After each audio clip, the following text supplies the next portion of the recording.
500 vuotta. Niin vanha perustuloidea oikeasti on.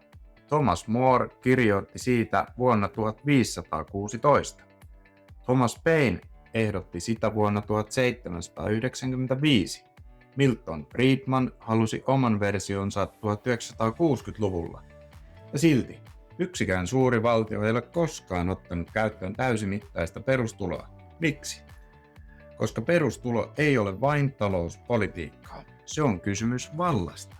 Kuka saa sanoa ei työmarkkinoilla? Kuka omistaa yhteiskunnan tuottaman vaurauden?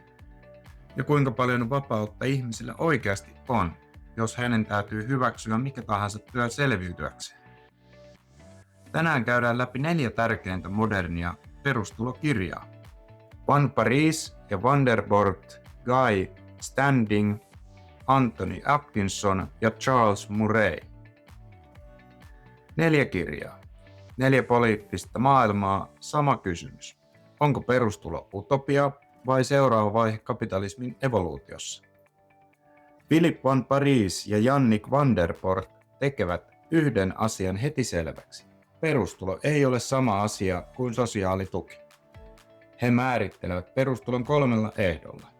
Ensimmäinen. Se on yksilöllinen, ei kotitalouskohtainen, ei puolison tuloihin sidottu. Jokainen saa oman tulonsa omissa nimissään. Toinen. Se on universaali. Kaikki saavat sen.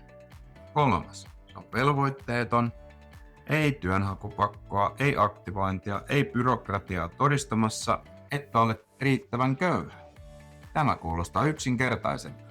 Mutta juuri tässä on koko idean radikaalisuus. Nykyinen hyvinvointivaltio yrittää auttaa ihmisiä, mutta samalla se kysyy, oletko varmasti oikeanlainen köyhä? Oletko tehnyt tarpeeksi? Oletko hakenut töitä oikealla tavalla? Oletko valmis ottamaan vastaan tämän työn, vaikka se olisi huono? Tarveharkinta ei siis ole vain tekninen mekanismi. Se on myös valtasuhde. Ja siitä syntyy köyhyysloukku. Kuvitellaan ihminen, joka saa tukea 900 euroa kuussa. Hänelle tarjotaan osa-aikatyötä, josta saisi 500 euroa kuussa. Mutta jos jokainen ansaittu euro vähentää tukia lähes eurolla, mitä tapahtuu? Hän tekee työtä, mutta käytettävissä oleva tulo ei juuri nouse. Jos lisäksi tulee matkakulut, lastenhoito, lomakkeet ja riski siitä, että tuki katkeaa kuukaudeksi, rationaalinen päätös voi olla, älä ota työtä vastaan. Tämä ei ole laiskuutta. Se on järjestelmän rakentama kannustin. Jos efektiivinen marginaalivero on 80, 90 tai jopa 100%, yhteiskunta sanoo käytännössä ensimmäiset ansaitsemasi eurot eivät kuulu sinulle. Perustili muuttaa tämän logiikan. Koska perustuloa ei leikata pois, ensimmäinen ansaittu euro jää oikeasti lisäämään tuloja. Työ ei enää korvaa turvaa. Työ tulee turvan päälle. Universaalius ratkaisee myös toisen ongelman, häpeän. Tarveharkintaisen tuen hakeminen muistuttaa usein lääkärin vastaanottoa, jossa sinun täytyy todistaa kipusi. Täytyy kertoa, miksi et pärjää. Täytyy avata pankkitilit, parisuhde, asuminen, työnhaku, joskus jopa oma moraali. Perustulo on toisenlainen kokemus. Se tulee automaattisesti, kuten lapsillisen, julkinen koulu tai äänioikeus. Et saa sitä siksi, että olet epäonnistunut. Saat sen siksi, että olet yhteiskunnan jäsen. Tämä on Juan Parisin ja Vanderbiltin moraalinen ydin. Perustulo ei ole armoa, se on lattia. He lisäävät vielä toisen loukun, työsuhdeloukun. Ihmiset eivät jää huonoihin töihin siksi, että rakastaisivat niitä. He jäävät niihin, koska he eivät voi lähteä. Huono pomo, epävarmat tunnit, matalat palkat, ei mahdollisuutta neuvotella. Jos ainoa vaihtoehto on 0, ihminen hyväksyy melkein mitä tahansa. Perustulo antaa minimivapauden sanoa ei. Kirjassa käytetään benchmarkkina perustuloa, joka olisi noin 25% maan BKT:stä per henkilö. Vuonna 2015 tämä olisi tarkoittanut USAssa noin $1,163 kuussa, Sveitsissä 1670, Britanniassa 910, Brasiliassa $180 ja Intiassa vain $33 kuussa. Ja sitten tulee yksi kirjan villeimmistä ajatuksista. Maailmanlaajuinen perustulo. Jos 1/4 maailman PKT:stä jaettaisiin tasan, jokainen ihminen saisi noin $210 kuussa. $7 päivässä. Ei paljon New Yorkissa, mutta valtava määrä suuressa osassa maailmaa. Keskeinen oivallus tässä osiossa on, että perustulo ei ole vain köyhyyspolitiikkaa. Se on institutionaalinen tapa jakaa vapautta. Guy Standing vie keskustelun työmarkkinoihin. Hänen avainsanansa on prekariaatti. Mutta prekariaatti ei tarkoita vain köyhiä. Se tarkoittaa ihmisiä, joilla voi olla koulutus, osaamista ja työtä, mutta ei vakautta. Nuori akateemikko, joka tekee 3. määräaikaista sopimusta eikä uskalla hankkia asuntoa. Kuski, joka ajaa sovelluksella ilman eläkettä, ilman sairauslomaa ja ilman neuvotteluvoimaa. Freelancer, joka näyttää ulospäin vapaa-ajattelijalta, mutta todellisuudessa elää laskusta laskuun. Alustatalouden työntekijä, jonka pomo on algoritmi. Standing väittää, että 1900-luvun hyvinvointivaltio rakennettiin täysin erilaiselle työmarkkinalle. Vakituinen työ, vakituinen palkka, vakituinen identiteetti. Sosiaaliturva sidottiin oletukseen, että ihmisellä on normaali työura. Mutta jos työura muuttuu katkonaiseksi, myös siihen sidottu turva alkaa vuotaa. Siksi Standingille perustulo ei ole nostalginen paluu vanhaan, se on yritys rakentaa turvaa maailmaan, jossa vanha työmarkkinamalli ei enää kanna. Standing jakaa perustulohistorian 4 aaltoon. Ensimmäinen aalto 1516-1918. Utopistit ja filosofit. Toinen 1918-1960. Sotien jälkeinen jälleenrakennus. Kolmas 1960-1986. Teknologisen työttömyyden pelko. Ja 4. aalto alkaa vuonna 1986, kun Vien perustetaan Belgiassa. Standing oli itse mukana perustamassa sitä. Tässä kohtaa tulee historiallinen yksityiskohta, joka tuntuu nykyään absurdilta. Vuonna 1968 yhteensä 1200 ekonomistia 150 yliopistosta allekirjoitti vetoomuksen negatiivisen tuloveron puolesta. Ajatus ei siis ollut marginaalinen, se oli hetkellisesti lähes mainstream. Standingin tärkein kontribuutio on kuitenkin republikaaninen vapaus. Hänen mukaan se ihminen ei ole vapaa, jos hän elää jatkuvassa riippuvuussuhteessa. Jos työnantaja voi romuttaa elämäsi yhdellä sähköpostilla, vapautesi on aika ohut. Jos et uskalla sairastaa, kieltäytyä tai neuvotella, et ole täysin vapaa. Olet riippuvainen. Ja tämän vuoksi perustulo ei ole vain rahaa, se on neuvotteluvoimaa. Standing käsittelee myös kiinnostavaa ristiriitaa. Miksi monet ammattiliitot vastustivat perustuloa? Yksi syy oli pelko. Jos ihmisillä olisi perustulo, tarvitsevatko he enää liittoja? Jos työntekijä saa turvaa valtiolta, heikkeneekö kollektiivinen järjestäytyminen? Standingin mukaan tämä oli virheellinen johtopäätös. Perustulo ei tee liittoja tarpeettomiksi. Se voi tehdä niistä vahvempia. Miksi? Koska ihminen, jolla on perusturva, uskaltaa todennäköisemmin sanoa työnantajalle ei. Hän uskaltaa liittyä liittoon. Hän uskaltaa vaatia parempia ehtoja. Pelko ei ole paras perusta kollektiiviselle toiminnalle. Sitten tulee Intian Madhya Pradesh-pilotti. 2010-2013. Noin 6000 ihmistä. 9 kylää. Tulokset olivat hämmentäviä. Parempi ravitsemus, parempi terveys, enemmän pienyrityksiä, vähemmän velkaa, enemmän koulunkäyntiä ja yksi tärkeä havainto. Ihmiset eivät lopettaneet työntekoa. He alkoivat tehdä parempaa työtä. Keskeinen oivallus tässä osiossa on, että epävarmuus ei ole vain taloudellinen ongelma. Se on poliittinen ongelma, koska se määrittää, kuka uskaltaa käyttää ääntä. Anthony Atkinsonin kirja on ehkä tärkein eriarvoisuuskirja, jota kukaan ei enää lue tarpeeksi. Ja sen data on brutaalia.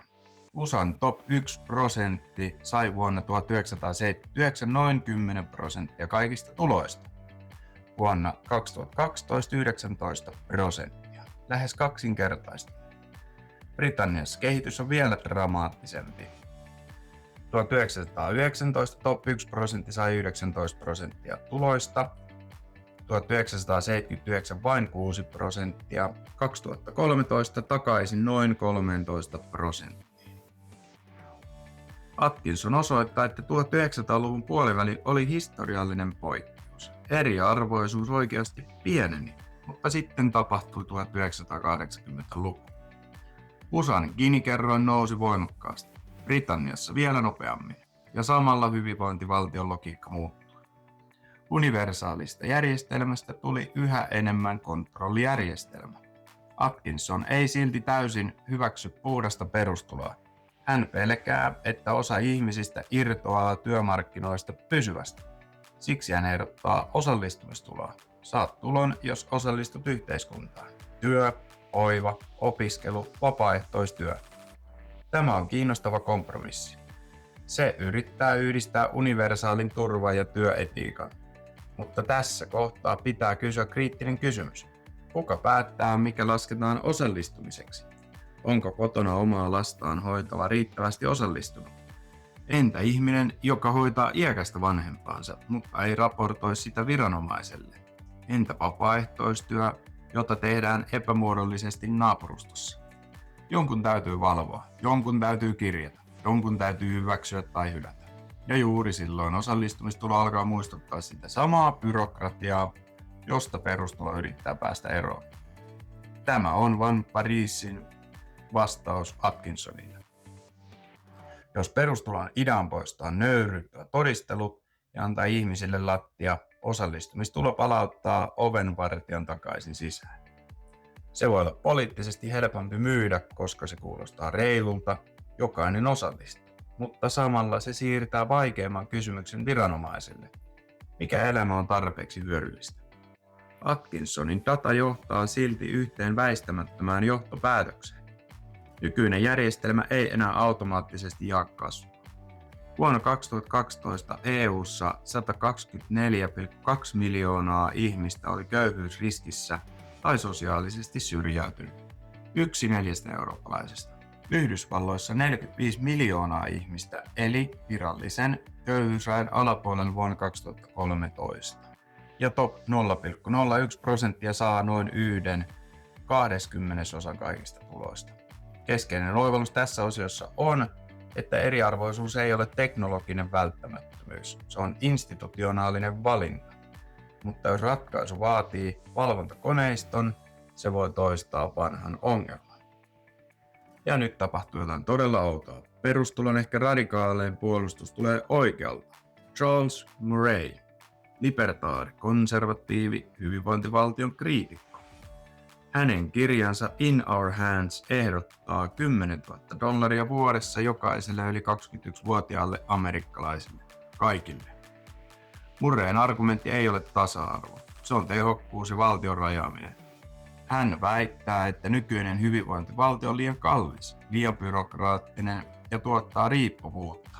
Vuonna 2002 hänen The Planinsä olisi maksanut bruttona noin $2,023 biljoonaa, mutta veronpalautusten jälkeen nettokustannus olisi ollut noin 1,74 biljoonaa.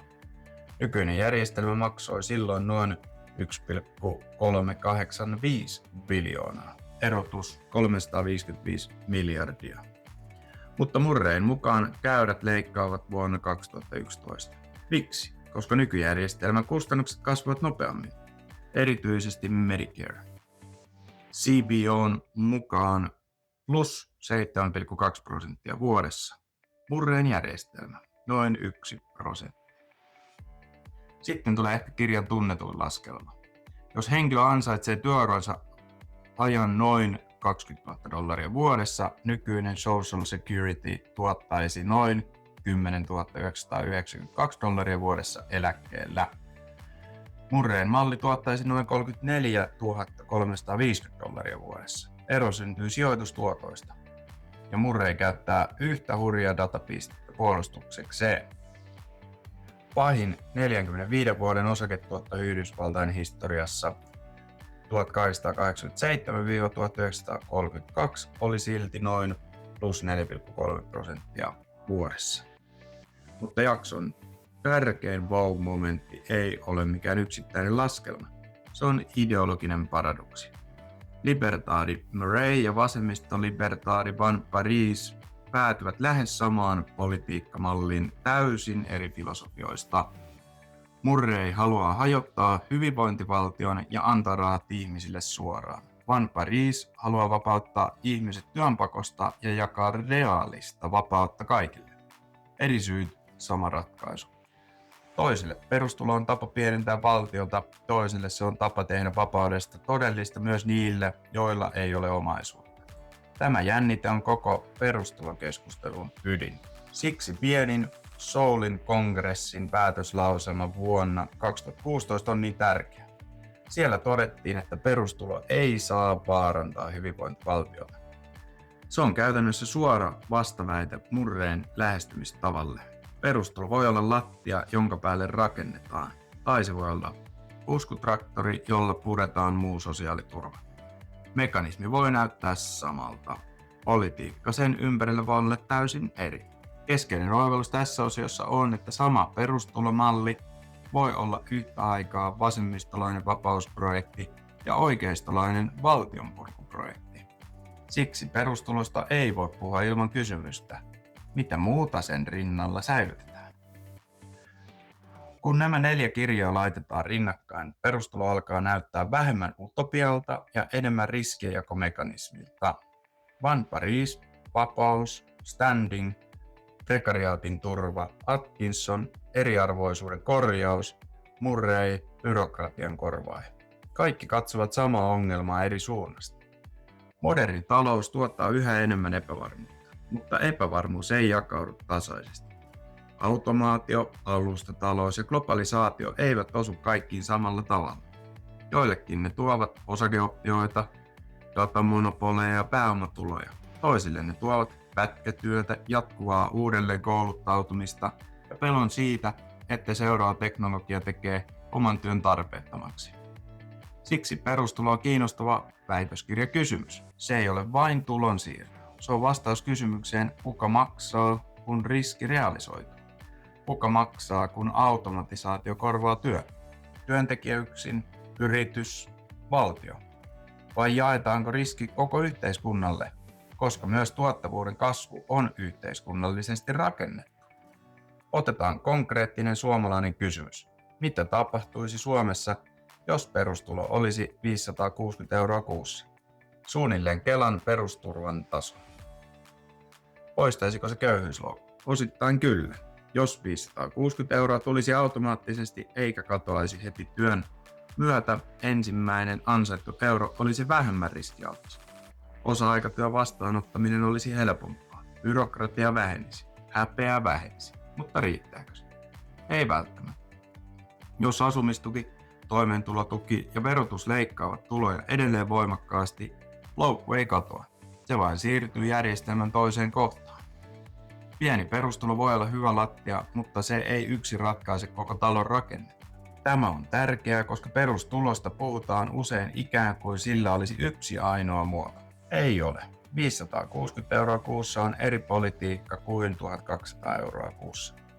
Osittainen perustulo on eri asia kuin täysi perustulo. Perustulo hyvinvointivaltion lisänä on eri asia kuin perustulo hyvinvointivaltion korvaajana. Juuri siksi numerot ratkaisevat. Periaate voi olla sama, mutta yhteiskunnallinen vaikutus riippuu tasosta, verotuksesta ja siitä, mitä muita palveluja säilytetään. Siksi perustulokeskustelussa on 2 eri tasoa. Ensimmäinen, maksetaanko ihmisille automaattinen perusturva? Toinen, miten koko vero- ja etuusjärjestelmä rakennetaan sen ympärille? Ja juuri tässä 4 kirjaa erottuvat toisistaan. Murray haluaa korvata paljon, Van Parijs haluaa rakentaa vapautta, Standing haluaa suojata prekariaattia, Atkinson haluaa ohjata järjestelmää osallistumisen kautta. Lopulta kysymys ei ole vain siitä, paljonko maksetaan, kysymys on siitä, mitä yhteiskunta pitää normaalina riskinä. Onko työttömyys yksilön epäonnistuminen? Vai onko se teknologisen ja taloudellisen muutoksen sivuvaikutus? Onko hoivatyö näkymätöntä? vai onko se osa yhteiskunnan tuottavaa perustaa? Onko vapaus vain sitä, että saat allekirjoittaa työsopimuksen? Vai sitä, että voit myös kieltäytyä siitä? Perustulo herättää voimakkaita reaktioita juuri siksi, että se ei muuta vain tulonjakoa. Se muuttaa myös moraalista tarinaa työn ympärillä. Nykyjärjestelmässä ihmiseltä kysytään usein ensin, miksi et ole töissä. Perustulon maailmassa kysymys kääntyy. Millaisilla ehdoilla työn vastaanottaminen on järkevää ja ihmisarvoista? Tämä ei tarkoita, että työ menettäisi merkityksensä. Päinvastoin. Se tarkoittaa, että työn pitää kilpailla ihmisen ajasta hieman reilummilla ehdoilla. Huono työ ei voi enää nojata pelkkään pelkoon. Tässä mielessä perustulo on myös hiljainen palkkaneuvottelu koko yhteiskunnan tasolla.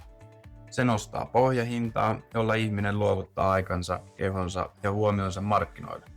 Se muuttaa riippuvuussuhteita. Se muuttaa sitä, kuka saa odottaa, kuka saa neuvotella ja kuka joutuu suostumaan. Ja juuri siitä oma väitöskirjani lopulta kiinnostuu. Miten yhteiskunnat jakavat epävarmuutta? Ei abstraktisti, vaan hyvin konkreettisesti. Kuka kantaa riskin, kun maailma muuttuu? Keskeinen oivallus synteesissä on, että perustulo ei ratkaise kaikkea, mutta se pakottaa kysymään yhden kapitalismin tärkeimmistä kysymyksistä. Jos tuotanto on yhteiskunnallista, miksi turva on yhä niin yksilöllistä? Kiitos kun katsoit.